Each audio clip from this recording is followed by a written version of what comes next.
Very good afternoon to everyone, and thank you very much for attending this instruction course on a very tough disease. Also, I would like to thank Ikida to involve me in this. She knows that I just love to talk about allergy. And also thank you, Ikida, for accommodating the change in the order, and I apologize if that is changing the order for the course. So the two things that already AIOC has beautifully set the stage, so to speak, about the disease. Just a few points which may be a little bit of repetition, but I cannot overemphasize that allergic eye disease can have a chronic, relentless course. Unfortunately, not all pediatric patients have self-limiting disease. So when the patients come to us and the parents are very distressed, so usually we tell them that no, the child will grow out of it, and once they are older, they cross their teens, or when they're in the teens, that it's more likely to go down. But unfortunately, we have seen many pediatric patients go on to adulthood and continue to have allergy. And then that can also lead to problems such as corneal scarring, which can be vision threatening.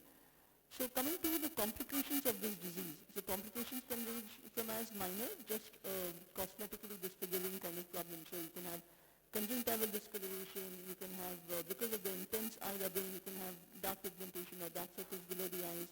And also you can have mechanical ptosis because of continuous rubbing or because of the giant papillae. So the complications can be as minor, and the parent is not happy that the child's eyes are always droopy and always red or brownish, and the child is always rubbing.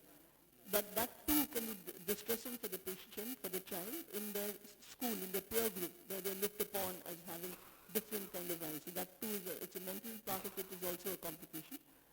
And of course you have the major complications that all of us are very well aware. You can have glaucoma, never due to the disease, always due to the steroids. You can have cataract for a similar reason, and you can also have corneal scar, which is due to the disease or long-standing disease. You can have infectious keratitis and ocular surface instability, including dry eye and stem cell deficiency, as AIOC had pointed out. And in fact, as you can see in this list, some of them can lead to irreversible loss of vision. So the pictures I have at the bottom are patients who, the kind of patients come to tertiary care centers like ours, where you have a very severe you can see the Horner Tranter spots that AIOC mentioned, and huge limbal nodules over here. And another patient with almost a small clear area of cornea and 360 degrees of panis and encroachment going closer to the visual axis. This is a pseudo-gerontoxin, which we're familiar with, which has actually come so centric. So when do we have to resort to surgical intervention? First, I'd like to just give you the disclaimer that surgical intervention is of course not the therapy for allergy. It's the management for the complications. So it is luckily not our first line even. It's only to handle certain situations. And medical therapy is obviously, along with supplemental therapy, is the mainstay. So surgical intervention is required in certain cases of giant papillary conjunctivitis. I think the commonest intervention we have to do sometimes is in grade 2 or 3 shield ulcers, and of course in steroid-related cataracts and steroid-induced glaucoma. When there is associated keratoconus, we do have to do certain other surgeries which may be for the keratoconus, not for the allergy. And in limbal stem cell deficiency, as well as if the patient suddenly develops a very severe microbial keratitis, we have to intervene in such patients. So this was a patient with a grade 3 shield ulcer, which has a very thick, dense plaque, and this plaque takes a very long time to subside on its own. So conservative management would not be the way to go. You have to debride this plaque.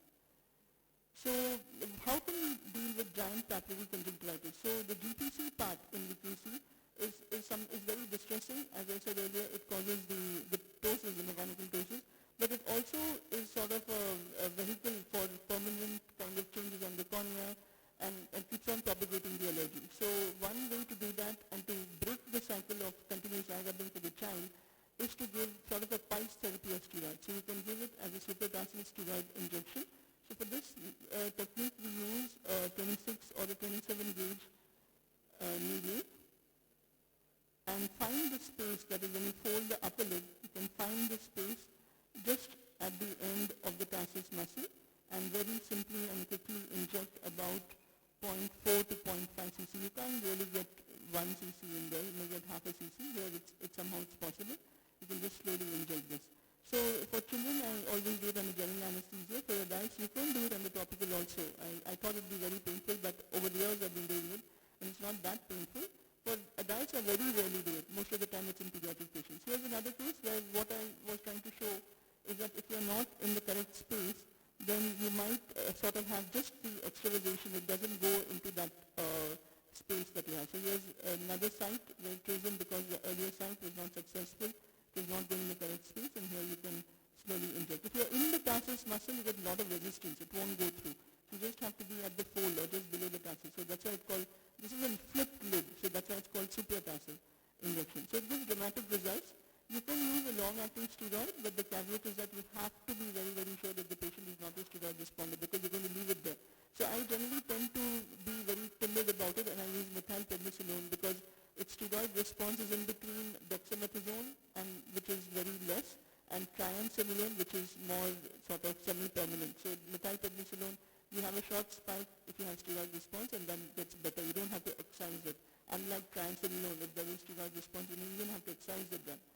So you can repeat this. When you give this to the child for both the eyes, typically I've seen very good response, and you can manage with other medications for the next 3 to 6 months or even longer sometimes. And then when you come back again with recurrence or back to the same stage, you can even repeat it. So that's a very, very good therapy, I feel, for the cases with giant papillae. Do you need to excise the papillae? The correct answer is no. Do not excise the papillae, but very rarely you might need to do this, and then if you publish reports.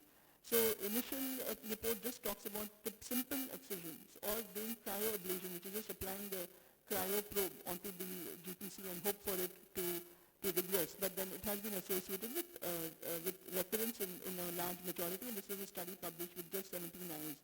Can you excise and then give supratarsal injection, and some people have used cyclosporin A, has been published, but then what do you want to achieve with excision if you're anyway giving supratarsal injection? So just giving that is probably enough.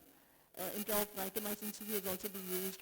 Some have studied 6 eyes where they've covered that area with the conjunctival autograft just to smoothen the aspect of the mechanical rubbing of the giant papillae onto the corneal surface. And some have used amniotic membrane for excising it, and then used amniotic membrane for a similar reason. I think logically the surgery that makes the most, makes a good amount of sense to me at least, is to either use amniotic membrane transplant or to use mucous membrane graft, and for recurrent cases. So we have a patient with GPC, we've tried everything, and it comes back again very severe. And because of the GPC, there is mechanical erosion of the corneal surface leading to complication on the cornea. So these are the only 2 cases where I would go with excision. So coming to one such patient of ours, a 16-year-old, and the young man had leukemia since age 12. And he had recurrent episodes, and one eye was worse than the other eye. And in fact, the child had just stopped going to school, and at 16, he was very much scholastically backward. He had to finish not even his secondary school that he had finished. So, and also he had gone into depression. Both eyes was cobblestone, but we chose the worst eye, which was showing this was recurrent episodes of having small shield ulcers because of this very giant cobblestone-like papillae. And every time you get the shield ulcer, it's literally very symptomatic and blinded for a short time till the ulcer would get better. So for this patient, we went ahead and decided to do surgical excision. First we controlled the allergy, and then we did a gentle surgical excision and applied an amniotic membrane as well as supratarsal steroid injection. This is the picture immediately within 2 weeks after the primary surgery. Looks very nice. But over the period of time, you can see that the unevenness does recur. But luckily, this particular young man has no severe recurrence like before, and he still has mild reactivation, and maybe it's burning out with age. And he went on to complete even his engineering, so this was a very successful case. But this is a very few cases that I have in hand. So I would say that surgical excision of giant papillae, in general, you don't need to do it, but when you have an indication, you can use this technique and get a decent result. So coming to the third surgery that you may have to do more frequently is for shield ulcers, and very often these are not diagnosed, and the patient goes around child not opening one eye, and you really have to think about it, suspect allergy, and because the child doesn't let you examine. When you examine, you see this plaque-like lesion. Typically, we confuse it with either infective keratitis, microbial keratitis, or viral keratitis, and the child keeps on receiving various antibiotics for months together. So all these are examples of nothing but shield ulcers. And somehow we read about it in our textbooks, and when the patient comes to us, I've seen very experienced colleagues of ours who miss this, who probably, because they deal more with infections, so they miss this simple diagnosis. So what is the problem is that the epithelium, there's an erosion there, the mucus and other proteinaceous material has just gone on and stuck over there. It's like just made a cake over there. And so the epithelium cannot grow. And because there's this plaque-like lesion, every time the child closes the eye, there's discomfort, there's watering, there's irritation. It's like roaming around with a foreign body on your cornea. So will any medication work? No, nothing will work. You have to remove that plaque. It's like a foreign body. It has to be excised. Remove that plaque, and then either on the bare base you can apply amniotic membrane, but if it's in a central visual axis, I sometimes don't do that because the amniotic membrane can integrate with the cornea and can can occlude the vision in some cases. So you can do a simple excision, careful excision, and apply a bandage contact lens, and always use steroids for this patient to get them through it. So this was a patient who had shield ulcer and secondary infection, which is not infrequent because they have the ulcer going on for so long with mucus and other material which is really good source for bacteria to lodge onto. So this child had shield ulcer with corneal infiltrates. We also did excise the plaque, and we debrided all these edges, and then we sent scrapings to microbiology, and luckily this patient did very well after the intervention. Of course, we did not use steroids initially, but subsequently, once the infection showed very good signs of healing, we started the patient on lower dose of steroids. It is a giant papilla which is telltale. It is not just microbial keratitis, but the patient primarily has VKC. So we published a few of our results where we looked at the management of shield ulcers, and what we saw is that perhaps it's a selection bias. So whichever were very mild, we wouldn't use amniotic membrane, and of course grade 2, grade 3 ulcers we would use amniotic membrane. And we found that the so-called refractory shield ulcers are responding very well, and amniotic membrane helped us with rapid reepithelialization. We also looked at a whole cohort of patients and published this about 500 odd patients who had VKC, and we looked at the cohort, how many of them had complications. And what we saw is that fairly 11% had corneal scar, about 6% had associated keratoconus, and cataract and glaucoma were found in about 3 to 6% of our patients. And all complications, these are the complications put together, about one-third of these patients, 33% of all our patients had one or the other complication. Not all of them are serious, maybe they're just Berlin or something like that, or ptosis, but if you put all of them together. So what it means is that though we're focusing on treating the allergy, but by not treating it, our patients do land up into complications, some of which are vision threatening. So VKC with keratoconus is an extremely challenging subset. That is because it's a child will rubbing the eye will increase the keratoconus. And sometimes we have very severe keratoconus in these patients, or the children coming in with high drops. The second problem is that how will you assess progression? Because the surface is so irregular, you can't really rely on your pentacam because of an irregular corneal surface. From one reading to 6 months down the line, the other one, there may be automatic differences. So is it progressing or not progressing? So typically my algorithm for managing children with fairly severe, anything which is not a simple, not a mild disease, but moderate and severe disease with keratoconus, my go-through is to control the allergy very well and cross-link these children because they will progress whatever you do. I don't look at the scans and wait for any progression, but they go ahead with my goal is to cross-link for these pediatric patients. And we need aggressive, more than normal amount of medication to manage the allergy. So the surgical intervention can be cross-linking where there may be an increased incidence of haze, and of course there will be higher chances of failure because the child will keep rubbing the eye. In the case of acute eye drops, we may have to do desmetopexy. And as I mentioned earlier, that some of the surgeries are not for the allergy, but for the disease. So we do keratoconus, either DALC or sometimes full thickness for these patients, and they have a different response after the surgery, especially DALC, because the sutures get loose very fast, they get vessels superficial because of the allergy component that keeps happening. So it does affect the outcomes of our keratoconus in these patients who have VKC. So one such patient who presented with very advanced keratoconus in both eyes, and the one eye has advanced keratoconus and the fellow eye has acute eye drops which subsequently resolved with time. And this 10-year-old girl, she presented to us with acute eye drops in one eye and advanced keratoconus in the other eye. So we were wondering what we should do. Should we do a desmetopexy? It's fairly advanced, so just wait and be conservative about it. So we thought we'll do a desmetopexy, which is injecting air or any extended pancreatic gas to take care of the problem. And this was day 1 after air injection. Nothing much changed after the first injection. So we decided to go ahead and do a repeat desmetopexy. This time what we did was, and if we have to do desmetapexy, I would recommend that this is the way to do it now. So first make a paracentesis, and already I've put in the air, so I've gone in the video. What I've done is I've done a venting incision, similar, not in the visually significant area of course, but similar to what we do in DSEC, and then literally massaged out the fluid that was there in the interface. And this video is kind of old because I'm going to come to another technique that we're doing now.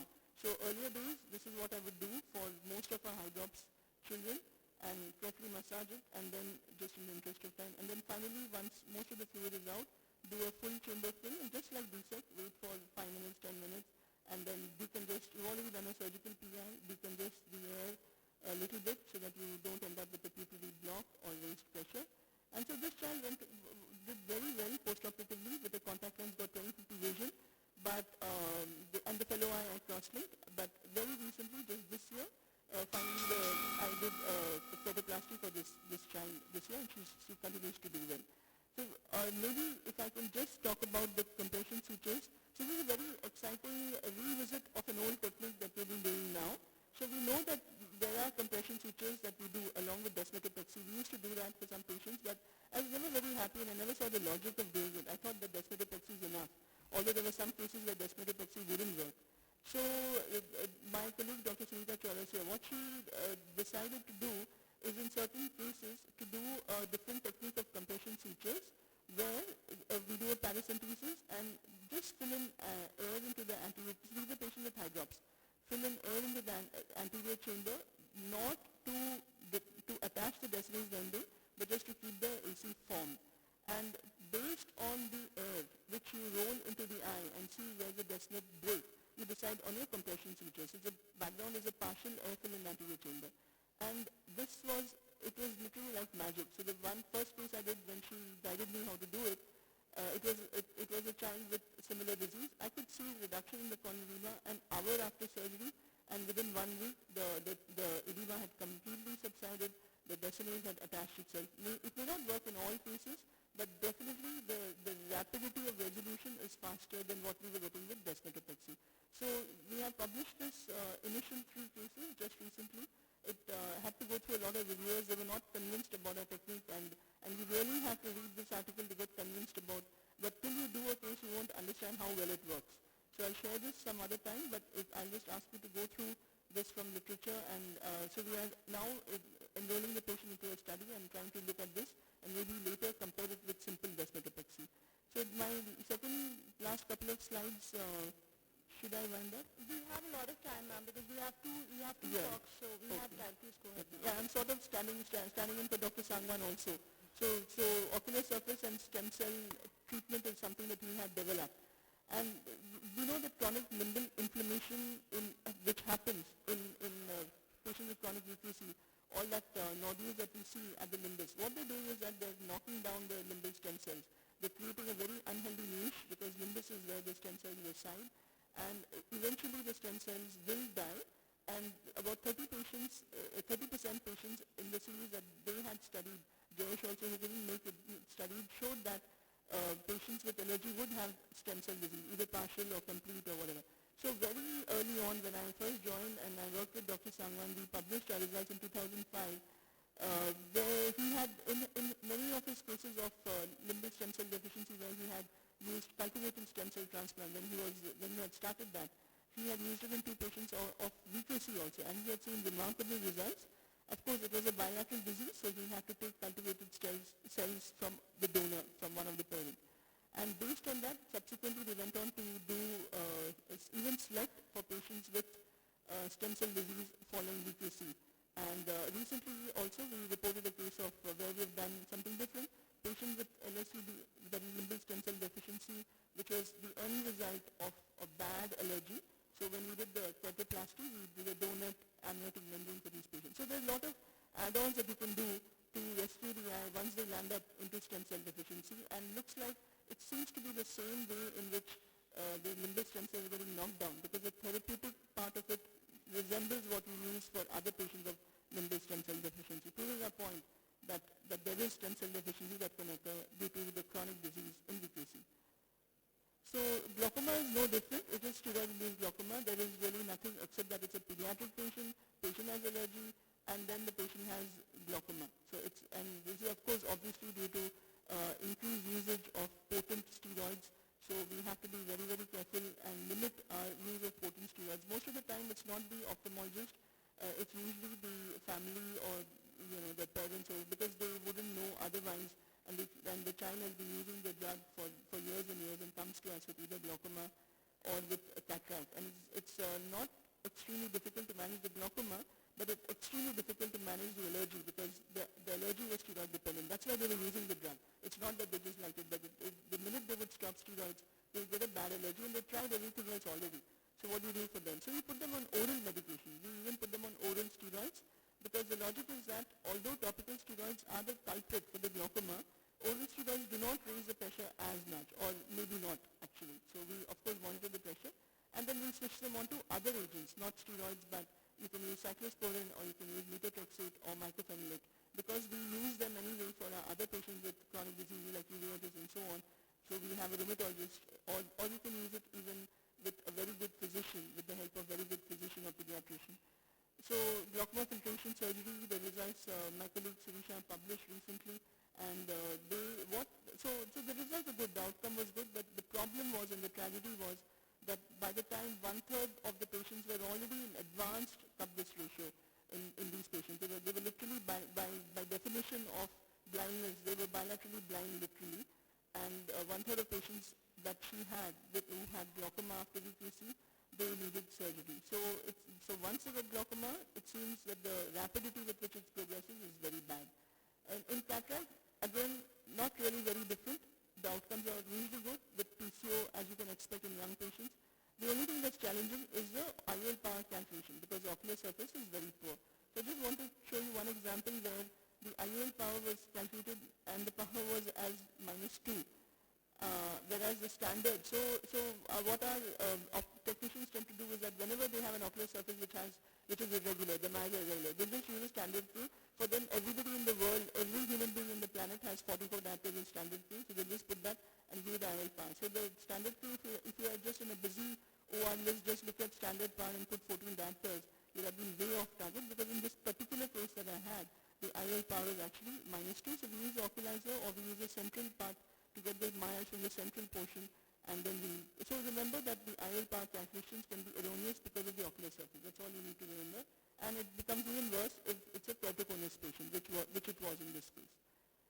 So this is just to show the same patient where the IOL power is erroneous and has good visual outcome in both times, 2060 and 2020. But of course the allergy is still active, so that part doesn't go away. And patient has to be told, because they think that they're investing money, allergy has to go away. So you have to tell them they're two separate things. This is a cataract that you're handling, and the vision will get good, but the allergy has to be controlled in other ways medically.